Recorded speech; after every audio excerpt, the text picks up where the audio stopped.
कार्यक्रम में उपस्थित बिहार के राज्यपाल श्री राजेंद्र अर्लेकर जी, यहां के कर्मठ मुख्यमंत्री श्रीमान नीतीश कुमार जी, हमारे विदेश मंत्री श्री एस जयशंकर जी, विदेश राज्य मंत्री श्री पवित्र जी, विभिन्न देशों के एक्सेलेंसीज, एम्बेसडर्स, नालंदा यूनिवर्सिटी के वीसी प्रोफेसर, स्टूडेंट्स, उपस्थित साथियों, मुझे तीसरे कार्यकाल की शपथ ग्रहण करने के बाद पहले 10 दिनों में ही नालंदा आने का अवसर मिला है।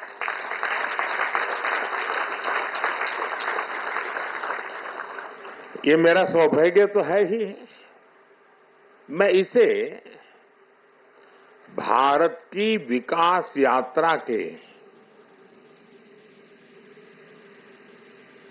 एक शुभ संकेत के रूप में देखता हूं। नालंदा ये केवल नाम नहीं है। नालंदा एक पहचान है, एक सम्मान है। नालंदा एक मूल्य है, नालंदा एक मंत्र है, गौरव है, गाथा है।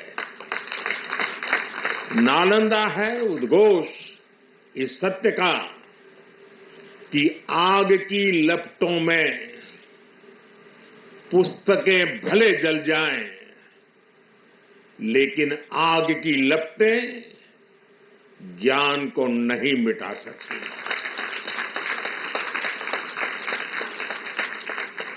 नालंदा के ध्वंस ने भारत को अंधकार से भर दिया था। अब इसकी पुनर्स्थापना भारत के स्वर्णिम युग की शुरुआत करने जा रहा है। साथियों, अपने प्राचीन अवशेषों के समीप नालंदा का नवजागरण, ये नया कैंपस विश्व को भारत के सामर्थ्य का परिचय देगा। नालंदा बताएगा, जो राष्ट्र मजबूत मानवीय मूल्यों पर खड़े होते हैं, वो राष्ट्र इतिहास को पुनर्जीवित करके बेहतर भविष्य की नींव रखना जानते हैं।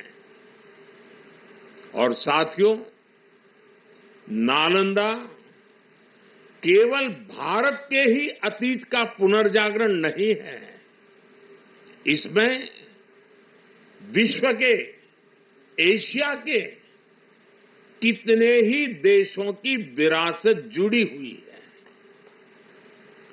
एक यूनिवर्सिटी कैंपस के इनॉग्रेशन में इतने देशों का उपस्थित होना, ये अपने आप में अभूतपूर्व है। नालंदा यूनिवर्सिटी के पुनर्निर्माण में हमारे साथी देशों की भागीदारी भी रही है। मैं इस अवसर पर भारत के सभी मित्र देशों का, आप सभी का अभिनंदन करता हूं। मैं बिहार के लोगों को भी बधाई देता हूं।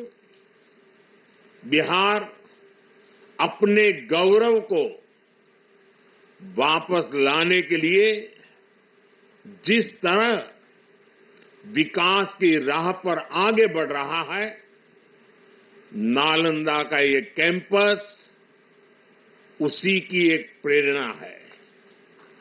साथियों, हम सभी जानते हैं कि नालंदा कभी भारत की परंपरा और पहचान का जीवंत केंद्र हुआ करता था। नालंदा का अर्थ है न अलम ददाति इति नालंदा, अर्थात जहां शिक्षा का, ज्ञान के दान का अविरल प्रवाह हो। शिक्षा को लेकर, एजुकेशन को लेकर यही भारत की सोच रही है।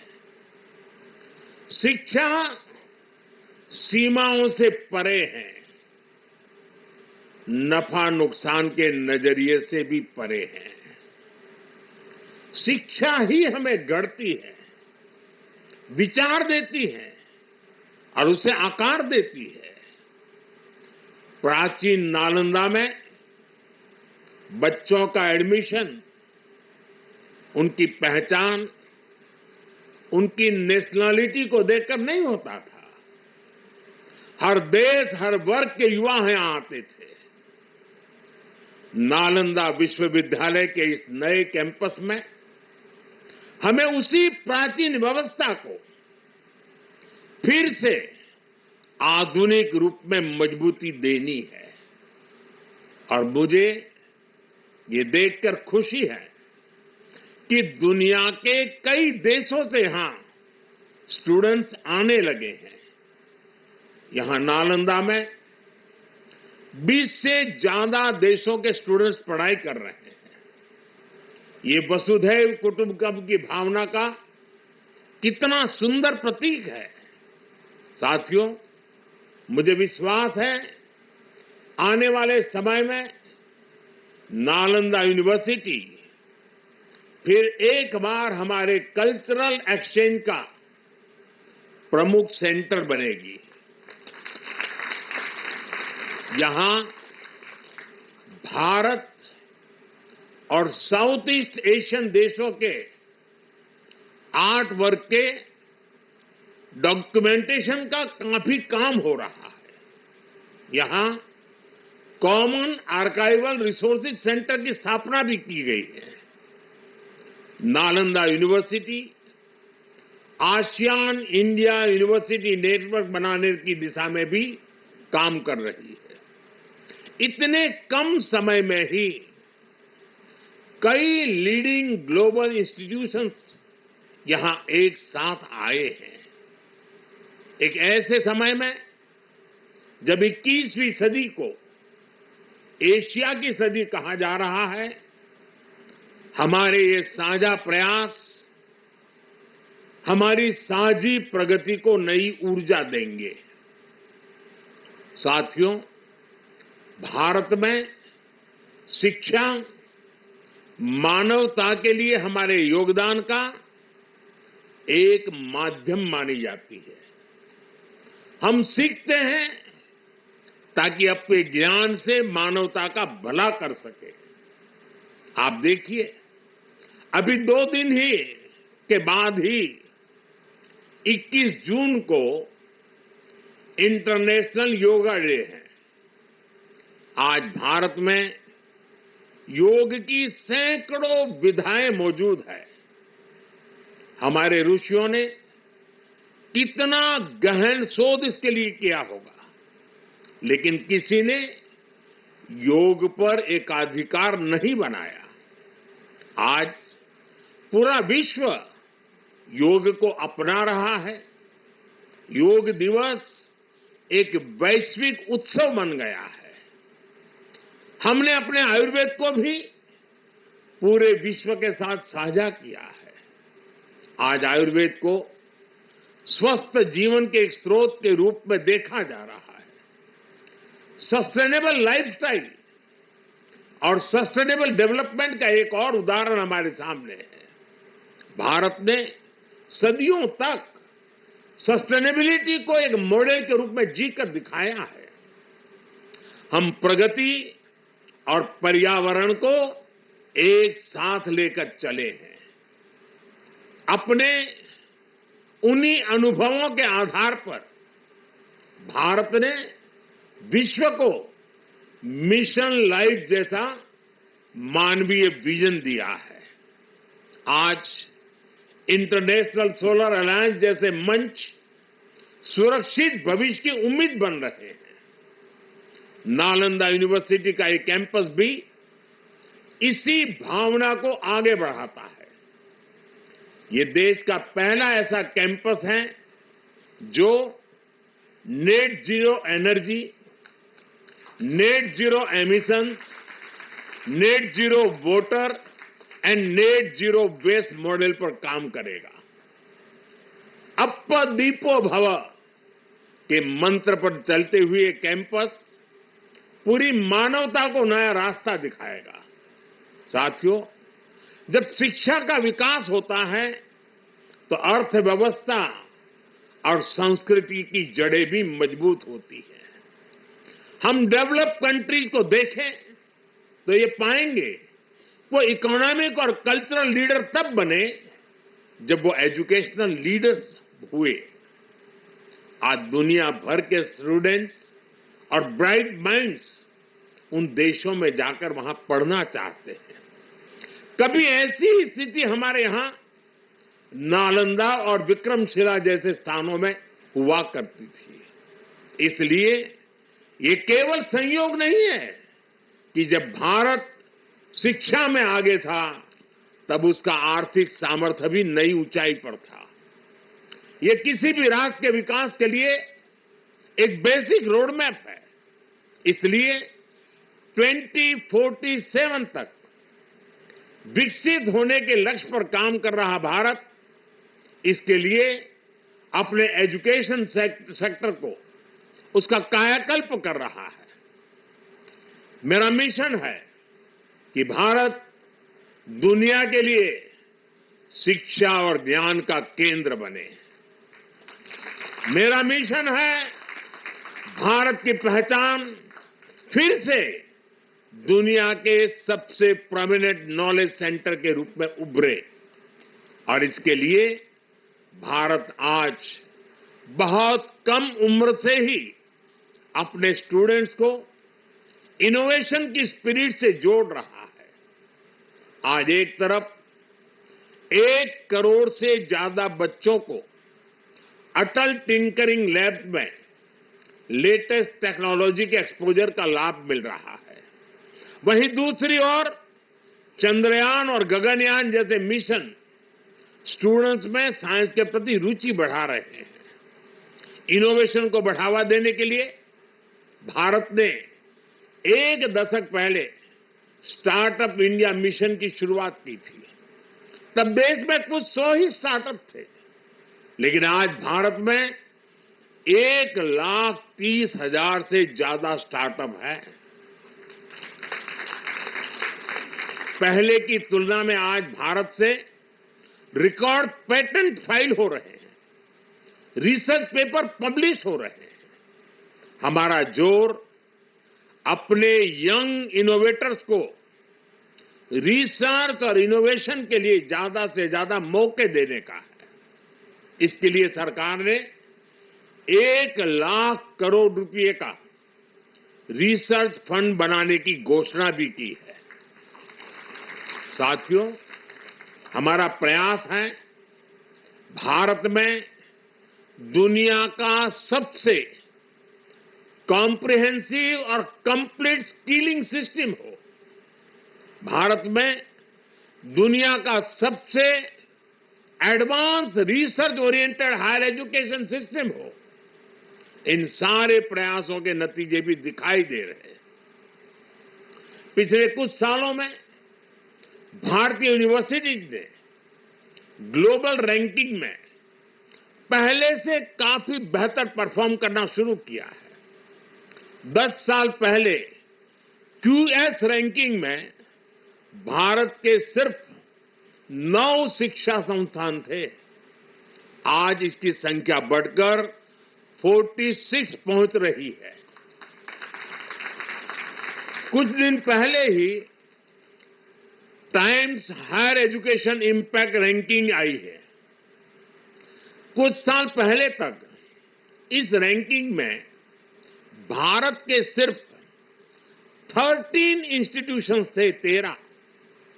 अब इस ग्लोबल इंपैक्ट रैंकिंग में भारत के करीब 100 शिक्षा संस्थान शामिल हुए हैं। पिछले 10 वर्षों में औसतन भारत में हर सप्ताह एक यूनिवर्सिटी बनी है। भारत में हर दिन एक नई आईटीआई की स्थापना हुई है। हर तीसरे दिन एक अटल टिंकरिंग लैब खोली गई है।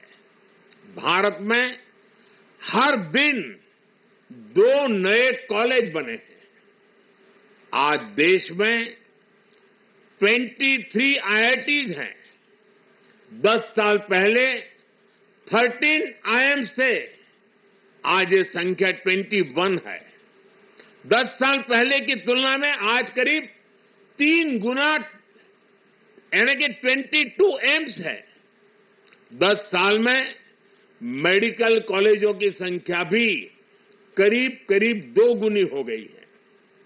आज भारत के एजुकेशन सेक्टर में बड़े रिफॉर्म्स हो रहे हैं। नेशनल एजुकेशन पॉलिसी ने भारत के युवाओं के सपनों को नया विस्तार दिया है। भारत की यूनिवर्सिटीज ने फॉरेन यूनिवर्सिटीज के साथ भी कोलैबोरेट करना शुरू कर दिया है। इसके अलावा डीकन और वुलुंगोंग जैसी इंटरनेशनल यूनिवर्सिटीज भी भारत में अपने कैंपस खोल रही है। इन सारे प्रयासों से भारतीय छात्रों को हायर एजुकेशन के लिए भारत में ही सर्वश्रेष्ठ शिक्षा संस्थान उपलब्ध हो रहे हैं। इससे हमारे मध्यम वर्ग की भी बचत भी हो रही है। साथियों, आज विदेशों में हमारे प्रीमियर इंस्टीट्यूट्स के कैंपस खुल रहे हैं। इसी साल अबू धाबी में आईआईटी दिल्ली का कैंपस खुला है। तंजानिया में भी आईआईटी मद्रास का कैंपस शुरू हो चुका है। और ग्लोबल होते भारतीय शिक्षा संस्थानों की तो ये शुरुआत है। अभी तो नालंदा यूनिवर्सिटी जैसे संस्थानों को भी दुनिया के कोने कोने में जाना है। साथियों, आज पूरी दुनिया की दृष्टि भारत पर है, भारत के युवाओं पर है। दुनिया बुद्ध के इस देश के साथ, मदर ऑफ डेमोक्रेसी के साथ कंधे से कंधा मिलाकर चलना चाहती है। आप देखिए, जब भारत कहता है one earth, one family and one future, तो विश्व उसके साथ खड़ा होता है।